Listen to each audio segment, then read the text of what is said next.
Many homeowners facing foreclosure are unaware that the TILA recession can be a bargaining defense strategy and another chance to work out a deal with the lender during a foreclosure lawsuit. Let's say a homeowner is facing foreclosure in New Jersey. Who actually really owns the loan? That's the first question that everyone should be asking.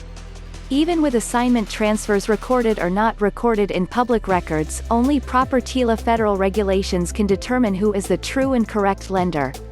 Many times the foreclosing party is not the actual holder in due course with the correct enforceable security interest to foreclose on the property.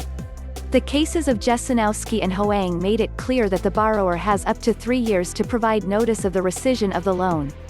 So if the lender didn't reveal who is actually funding the loan at closing, couldn't that also be considered a requirement for disclosure? Those are issues that the Mortgage Cancellation Secrets forms address and help to discover. Mortgage Cancellation Secrets presents forms to give you the tools to rescind and cancel a mortgage loan contract. Click the Order Now link to get the Mortgage Cancellation Secrets forms. Learn more at mortgagecancellationsecrets.com. Thanks for watching. If you like this video, please give it a like and subscribe to this channel.